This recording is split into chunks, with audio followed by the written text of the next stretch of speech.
ẹ̀yin èèyàn mi ẹ wò ó lórí ọ̀rọ̀ Alfa Sunna àti King Dr. Saheed Òṣùpá eléyìí tó ń jà rìnrìn lọ́wọ́ lórí íńtánẹ́ẹ̀tì.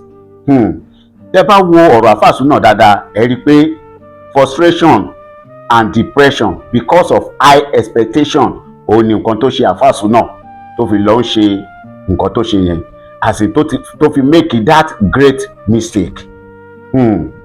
Nítorí pé kí ni ẹ jẹ́ kí n break it down ni wípé ẹ rí i pé bí Alfa Sunna ṣe ń sọ̀rọ̀ yẹn ẹ rí i pé ó wà depressed ó dẹ̀ wà frustrated nítorí pé nǹkan tó ń expect lọ́dọ̀ King Dr. Saheed Òṣùpá kọ́ ló rí àbí kọ́ ló bá. Let me put it that way. Bible dẹ̀ sọ ó ní ìgbẹ́kẹ̀lé ọmọ èèyàn pé asán ni. Ó níbi tí mò ń lọ gangan lórí ọ̀rọ̀ yìí.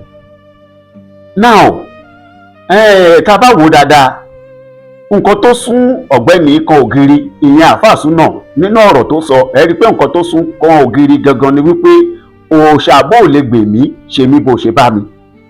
Ni pé okay pé òun ti seek fún support King Dr. Saheed Òṣùpá pé bóyá nígbà tí ìyàwó wà lọ́sítítù tí situation yẹn tó fi le tó bẹ́ẹ̀ yẹn wípé King Dr. Saheed Òṣùpá kò fóun ní support tóun fẹ́ lẹ́pùrẹ́ dáwé. But after ìgbà tí gbogbo wàhálà lórí ọ̀rọ̀ ọlọ́mọdé tí gbogbo ẹ̀ lọ tán now àwọn ibi tó tún wá lọ fún help pé òun wá débẹ̀ wọ́n tún wá ní King Dr. Saheed Òṣùpá ní pé kó máa help òun. That is pé you can't help me àwọn tó tún máa help mi ò tún jẹ́ kán help mi. Ẹ ti get so kíní yẹn ó lè jẹ́ kéèyàn wà frustrated. Mo wo fídíò kan ní orí TikTok the other time as in live kíní TikTok show tí èèyàn kan ti ń sọ nínú ẹ̀ pé òun pàdé Alfa Sunna bóyá December something like that pé ó ń sun ẹkún ó ń rìn lọ. Tẹ́ bá tún wo ọjọ́ némì ẹni yìí nígbà tó ń ṣe némì ọmọ ẹ̀ yẹn ṣe mọ̀ pé lójú níbi tán ti ń ṣe némì lọ́wọ́ ẹkún ló ń sun as bàbá ọlọ́mọ. If you look at this very well ẹ rí i pé ẹni ti wà depressed tipẹ́tipẹ́ ó dẹ̀ ti wà frustrated ṣùgbọ́n tó ń pa má bí aṣọ. Now that same day tó wá parí némì yẹn again ó lóun dé party òun lọ sí show King Dr. Saheed Òṣùpá lọ́jọ́ yẹn again lọ́jọ́ tí wọ́n parí kíní pé ibẹ̀ ni King Dr. Saheed Òṣùpá ti wá rí òun pé Alfa Sunna má wọ̀rì má fún ẹ lówó ọmọ. Ó tó di pé mo máa tẹ̀síwájú èmi máa kọ́kọ́ rọ Alfa Sunna fún nǹkan kan ní wípé spiritually ẹ lọ pray fún ogun alátakò ẹ pray fún ogun alátakò. Ṣé rí bẹ́ẹ̀ ṣe close mọ́ King Dr. Saheed Òṣùpá lóòótọ́ King Dr. Saheed Òṣùpá lè ní lọ́kàn lóòótọ́ láti ṣe o ẹ̀yin ìyẹn máa gbọ́ o King Dr. Saheed Òṣùpá lè ní lọ́kàn lóòótọ́ pé I want to help this guy I want to support this guy. Bẹ́ẹ̀ ṣe mọ̀ pé ojú àwọn kan náà ṣe sọ̀rọ̀ yẹn pé Alfa Sunna má wọrí má fún ẹ. Ẹ mọ̀ pé ó ṣeé ṣe ẹlòmíì tó gbọ́ sí á sọ pé bàbá kí ló dé tẹ́ tún máa fún ẹni lówó after all ṣebí àwọn kinní àwọn fáǹsì yín ṣèbọn ń support ẹ̀ pé ẹ ní ìdájí máa fún lówó mọ́ náà. Òṣùpá náà máa ronú sí wọn á wò pé òótọ́ dẹ̀ ní ṣá. Now ẹ jẹ́ kí n sáré sọ story kékeré kan kó tó di pé mo máa bẹ̀rẹ̀ ọ̀rọ̀ Alfa Sunna gangan ní pẹrẹwu. Ó ní wípé ọjọ́ kan èèyàn kan lọ sínú eatery pẹ̀lú àwọn girls méjì ó kó wọn lọ́wọ́. Nígbà tó dẹ́nu ọ̀nà eatery yẹn ó pàdé man kan tó ń tọrọ owó. Ẹni tó ń tọrọ owó yẹn wá bẹ̀ pé ẹ jọ̀ọ́ ẹ fún mi lówó ẹ ṣe kinní kan ìyẹn ṣàlàyé gbogbo situation ẹ̀. Ẹni yẹn ṣàwọ eatery ìgbà tó wọ eatery ó wá ń sọ fáwọn tó ń jọ wọnú eatery yẹn ó ní tóun bá ti máa jáde síta òun máa fún máa yẹn ní 5,000. Bí kan nínú àwọn girl yẹn bó ṣe máa sọ̀rọ̀ nìyẹn pé 5,000 báwo ẹni tó ti wà ń bẹ̀ yẹn tipẹ́tipẹ́ ṣé ẹ̀ mọ iye àwọn èèyàn tó ti máa fún lówó lénìí ni ẹ kàn fún ní 500 jọ. Ọkùnrin yẹn dẹ̀ wò lóòótọ́ pé òótọ́ ni pé àìmọye èèyàn tó ti wọ bí lénìí. Ìyẹn sọ pé ṣé ẹ mọ̀ pé bẹ́ẹ̀ ṣe fẹ́ fún yẹn náà lè lot of people náà ti máa ṣe fún lówó ni pé 5,000 bẹ́ẹ̀ yẹn. So what am I trying to say in that situation is that irú ẹ̀ náà lè máa ṣẹlẹ̀ láàrin King Dr. Saheed Òṣùpá. Ọ̀rọ̀ tí mo sọ yìí ẹlòmíì máa rí a lot of people tó ti experience kìíní yẹn o tí olówó máa sọ fún ẹ pé máa bọ̀ nígbà báyìí téèyàn dẹ̀ máa débẹ̀ tọ́rọ̀ máa dẹ̀ ti change. Ó ń ṣẹlẹ̀ sí a lot of people. Ẹlòmíì wà ogun promise and fail ni. Ẹlòmíì wà ogun alátakò òun ni o, promise and fail. Ẹlòmíì ogun alátakò. I'm just talking about the spiritual aspect of faith tó jẹ́ pé a lot of people tó jẹ́ pé notice rárá, tó jẹ́ pé kò tí ì sẹ́ni tó sọ̀rọ̀ lọ́bẹ̀.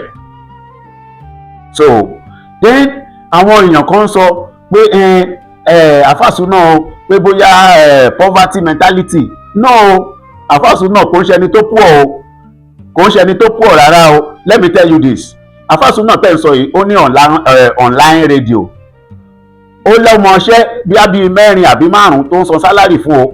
Tẹ́ bá dé ọ́fíìsì ẹ máa rò bínú báǹkì lẹ́wà ní o.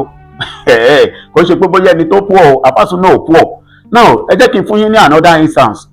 Nígbà tí Alhaji Oríyọmí tó jáde pé àwọn fẹ́ lọ fún governorship something ní Ìbàdàn, this same àfàsúnà ó pe àwọn content creator bíi 20, ó ṣe t-shirt, ó ṣe cap, owó ara ẹ̀ ló fi ṣe o, owó ara ẹ̀ ló fi ṣe.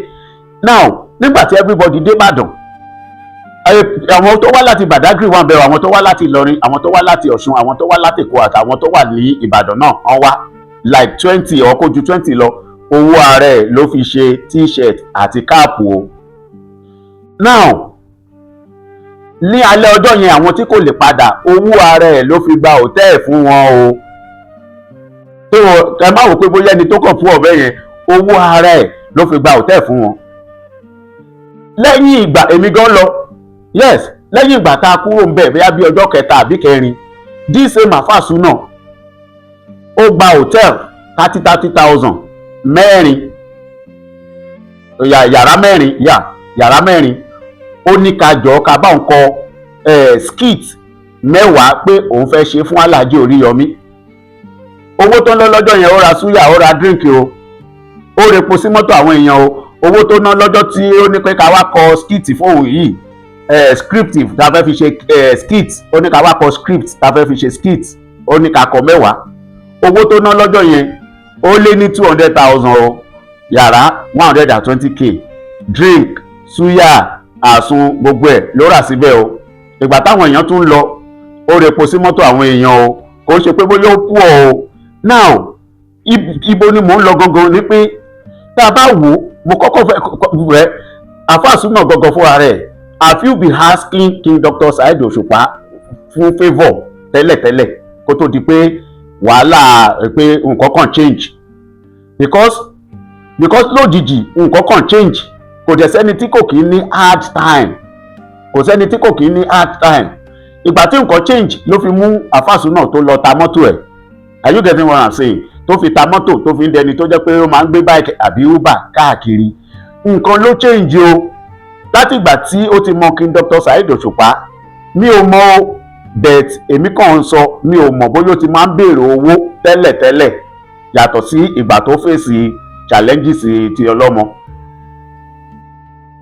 Bóyá yàtọ̀ sígbà tó fèsì challenges ti ọlọ́mọ tí wọ́n ní pé ó fẹ́ ṣe operation fún ìyàwó ẹ̀ tó fi jẹ́ pé bóyá bíi 600k, torí pé nǹkan dẹ̀ rí bákan gbà yẹn ni 600k ìṣètìn tó jẹ́ pé ó lè san lọ́wọ́ ara ẹ̀. Yes, ìṣètìn tó lè san lọ́wọ́ ara ẹ̀ bẹ́ẹ̀, torí pé nǹkan change ní time yẹn. Òun ni mo rò bí ó fà á tó fi jẹ́ pé ẹni yìí tó ṣàfidúró pé dandan pé àfi kí King Dr. Saheed Òṣùpá bóyá kán help òun, kán help òun. So let me put it that way. So nǹkan tó wá ń ṣe gangan ni wípé okay, King Dr. Saheed Òṣùpá wọn ò fún ẹ lówó nìyẹn, fine. Now òun wá wò pé okay o, òṣàbò lè gbè mí, ṣe bóyá kó ṣe mí bó ṣe bá mi, pé ó ní ibi tóun tún ti lè rí favour, pé King Dr. Saheed Òṣùpá tún sọ fáwọn èèyàn pé kán má help òun bẹ̀, which nobody is talking about. Now ẹ jẹ́ kí n wá sọ nǹkan kan. Ṣé ẹ mọ̀ pé Alhaji Oríyọmí ó ti promise àfàsúnà pé okay, o ní mọ́tò àbí, then mo fẹ́ kó lọ ṣe fíìmù wá, pé mo fẹ́ kó lọ ṣe fíìmù wá, kó lọ kọ script wá. Kò ń ṣe lè táfàsúnà kọ tó fẹ́ fi support wọn o, pé kó lọ kọ script wá, kó ṣe pé òun fẹ́ kó ṣe fíìmù, òun máa support àfàsúnà. Àfàsúnà wá sọ fún Alhaji Oríyọmí pé ọ̀rọ̀ mọ́tò, Alhaji Oríyọmí ní pé wọ́n wà lábọ́ọ̀dù gbà pé tí n bá ti dé, so we talk about the mọ́tò, pé à yanjú ọ̀rọ̀ mọ́tò yẹn. àyanjú ọ̀rọ̀ mọ́tò yẹn. Now Afasuna wá sọ̀rọ̀ kan pé ọjọ́ kan kí Dr. Saheed Òṣùpá sọ fóun pé ṣé o mọ̀ pé Oríyọmí tí wọ́n lọ ń bá yẹn ṣé o mọ̀ para fans mi ni, mo lè sọ fún pé kó má help ẹ. That is according to Afasuna, pé mo lè sọ fún. So ìgbà táfàsúnà wá padà lọ sọ́dọ̀ Alhaji Oríyọmí bí ọjọ́ bíi 4 ló fi pàréèdì ibẹ̀. Alhaji Oríyọmí ò fún kínní, kò fáfàsúnà látẹ̀ńṣọ̀n, you understand. So ẹni tí wá wò pé okay, tí ẹ bá help mi, ọba orin tẹ́ bá help mi, ẹ jẹ́ kí àwọn èèyàn tí mo mọ̀ náà ẹ jẹ́ kán help mi, pé after all kò ń ṣe ẹ̀yin lẹ introduce Alhaji Oríyọmí sí mi, kò ń ṣe tú yìí ni mo ṣe mọ̀ wọ́n. So nígbà tọ́rọ̀ ń sun ló wá bẹ̀rẹ̀ sí ń sun ẹkún, ló fi wá pe olóyè Sunday Igboho pé ẹ jọ̀ọ́ ẹ bá mi bá ọba orin sọ̀rọ̀, if there is anything tí mo ṣe tí mo tún fi ṣẹ̀ wọ́n, ẹ jọ̀ọ́ ẹ bá mi bẹ̀ wọ́n kán dáríjì mi, pé torí àwọn tí mo lọ ń bá tó ní tí wọ́n fẹ́ ṣàánú mi, pé kí Dr. Saheed Òṣùpá ti ní pé kán má help mi mọ́.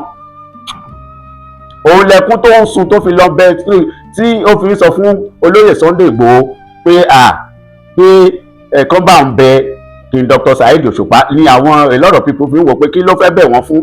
Nǹkan tó fẹ́ bẹ̀ wọ́n fún ni pé bàbá ẹ dáríjì mi if there is any way, ẹ jọ̀ọ́ àwọn tó fẹ́ help mi wọn help mi mọ́, wọ́n sọ pé ẹni pé kí wọ́n má help mi. Ẹ̀yin náà wo nǹkan yẹn, ọ̀rọ̀ yẹn ló ti gbé sọ́kàn. Nǹkan dẹ̀rẹ́ ó ti nǹkan situation get ẹni tó ti lówó tó ń gun mọ́tò ṣeré tó ń ṣe gbogbo ẹ̀ tí nǹkan change fún tó wá rẹ́ni tó fẹ́ help ẹ̀ pé okay má worry lórí ọ̀rọ̀ mọ́tò yẹn, I will help you. Celebrity tó ti ń lo mọ́tò tẹ́lẹ̀ tó ẹ̀yin náà ẹ máa mọ̀ bó ṣe máa rí lára, tó wá ní pé òun wá débẹ̀, nǹkan tó ń wá ọba orin fún nìyẹn tó fi lóun máa bẹ̀ wọ́n. Ó wá ṣe fídíò kékeré according to him, ó wá send ẹ̀ sí olóyè Sunday Igboho pé mi ò dẹ̀ fẹ́ ba ojú ọba orin jẹ́ òkìní kan, pé ìgbà tán wá pé kí Dr. Saheed Òṣùpá, kí Dr. Saheed Òṣùpá wá ń sọ fáfásúnà pé go ahead lọ bà nǹkan jẹ́ tó bá wù ẹ́, go ahead lọ ṣe báyìí. Ẹni tó dẹ̀ ti wà frustrated tẹ́lẹ̀ tó ti wà depressed tí wọ́n pọ̀ lọ ẹ̀ ti ń ṣe.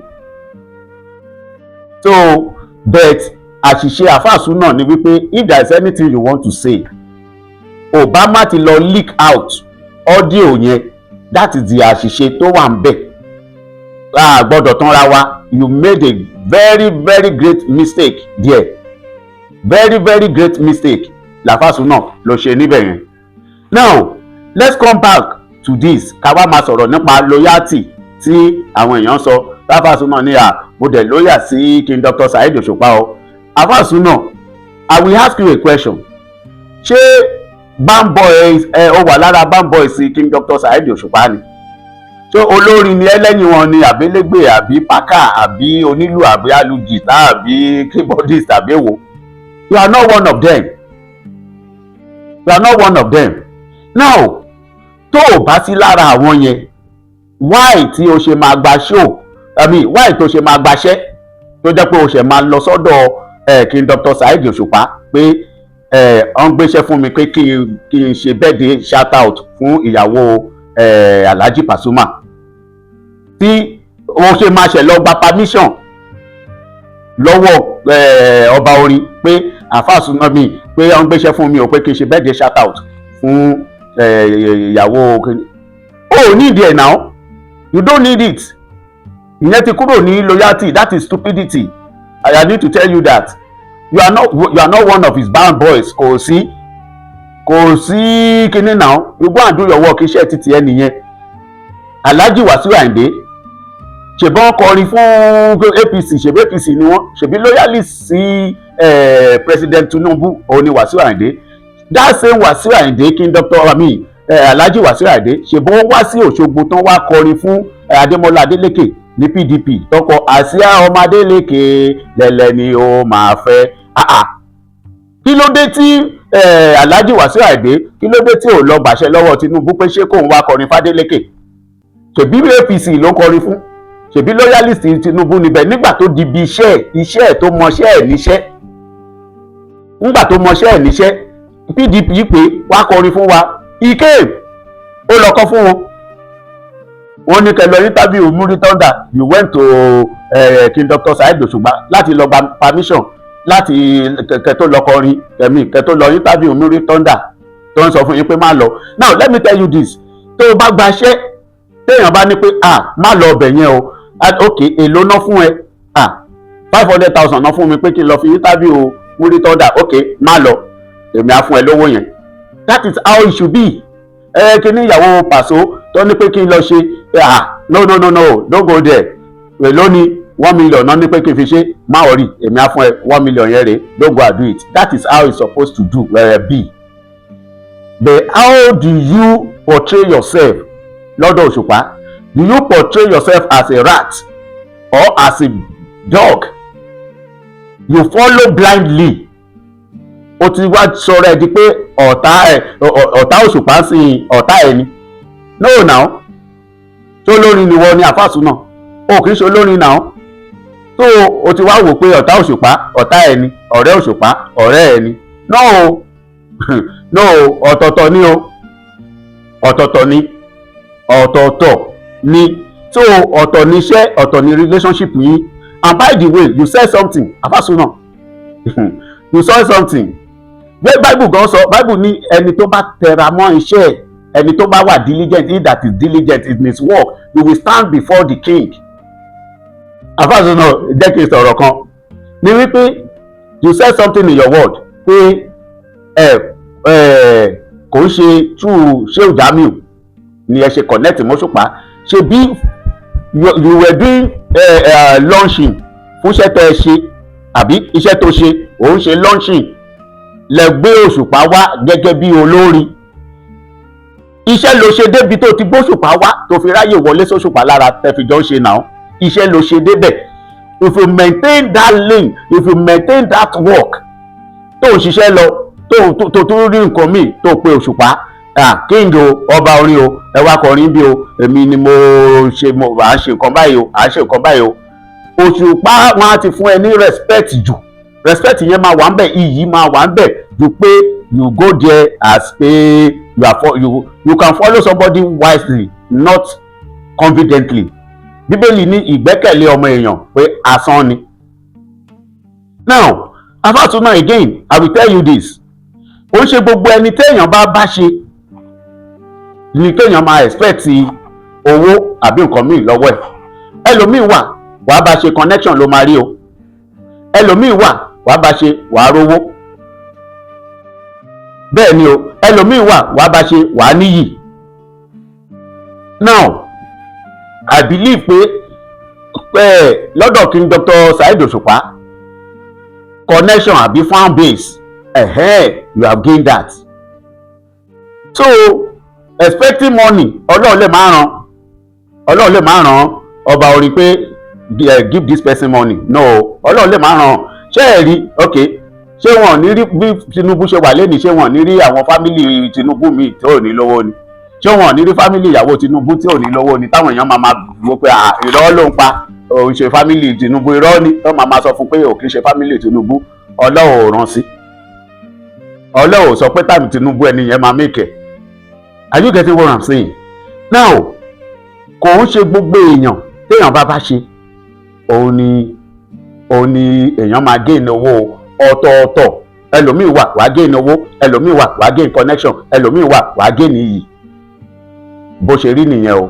Ibi tó bá ti máa gain connection o lè má rí owó o, ibi tó bá ti máa gain iyì o lè má ní connection, o lè má ní owó láti bẹ̀ o. Àfàsúnà. Then there is something, a mistake that you made. You have put your trust in human being. Ibi tí mistake ti wà nìyẹn o, tó fi jẹ́ pé nǹkan fi wọ́ bó ṣe wọ́ yìí ni pé your trust is in Òṣùpá pátápátápátá. King Dr. Saheed kì í ṣe Ọlọ́run o. Are you getting what I'm saying? Ọlọ́run nìkan lèèyàn máa ní absolute confidence nínú ẹ̀, absolute confidence. But you have absolute confidence pé okay, if anything happen mo ní bàbá tí mo lè lọ képe. It's not always like that. That is why tó fi jẹ́ pé wọ́n gbéṣẹ́ fún ẹ ò lọ ṣe. Wọ́n gbéṣẹ́ fún ẹ torí pé o ò fẹ́ ṣe nǹkan tó máa bí King Dr. Saheed Òṣùpá nínú, o ò lọ ṣiṣẹ́ iṣẹ́ ọwọ́ ẹ̀, iṣẹ́ tó mọ̀ ọ́n ṣe iṣẹ́ tó mọ̀ ọ́n ṣe o ò lọ ṣe because o ò fẹ́ bí King Dr. Saheed Òṣùpá, o ò fẹ́ kínú bí iṣẹ́ tó mọ̀ ọ́n ṣe tó jẹ́ iṣẹ́ ẹ̀ tó jẹ́ pé tó bá tún ṣe àwọn míì àtúngbé fún ẹ tó bá ṣiṣẹ́ irú kíní bẹ́ẹ̀ de ṣe shout out yẹn, if you do it another set of people wọ́n á tún gbé míì fún ẹ, bóyá tí ìyàwó màláìka náà máa gbé fún ẹ àbí tata wẹ́wẹ́ àbí kíní àbí tí ọba ìlú kangan náà máa gbé fún ẹ. Saheed Alhaji Wasiu Ayinde ó kọrin fún APC, ó kọ fún PDP, you understand? Kí Tinubu wá ní pé o tó bẹ́ẹ̀ má lọ kọrin fún Governor Adémọ́lá Adélékè o, it's just like that now. Nǹkan tó bá fi máa mú Tinubu tó máa sọ fún King Dr. Wemi tó máa sọ fún Alhaji Wasiu Ayinde má lọ kọrin fún kíní Wasiu Ayinde náà máa ti jù bí eré padà sí president ni. Bàbá ó tán fẹ́ fún mi fẹ́ gara o, ẹ ṣe mo mọ̀ pé ẹ lè ṣe times 2 ẹ̀ sí mi, ẹ má wọrí mi ò ní lọ bẹ̀ẹ̀ tẹ́ bá mi ṣe tí Tinubu dẹ̀ máa ṣe because ó máa fẹ́ encourage ẹ pé kó má lọ, you understand? Ibi tẹ́ ti ṣí nìyẹn. Now ẹ ti kọ́gbọ́n bẹ́ẹ̀ tí nǹkan tẹ́ ṣe àfàsù náà pé èèyàn gbé voice note èèyàn jáde ó bad o, ó bad, very very bad. Kò yẹ kẹ́ ṣe nǹkan bẹ́ẹ̀ yẹn, most especially sí irú King Dr. Saheed Òṣùpá. Kò ń ṣe ẹni tẹ́ ẹ lè ṣe irú ẹ̀ sí o, kò ń ṣe ẹni tẹ́ ẹ lè ṣe irú ẹ̀ sí. Though ó yé mi o pé ẹ wà frustrated ni o, but in case of another time ẹ mọ̀ pé nǹkan tẹ́ ṣe yẹn nísìnyí ó máa jẹ́ kí ẹ̀rù máa ba a lot of people láti máa súnmọ́ àwọn èèyàn.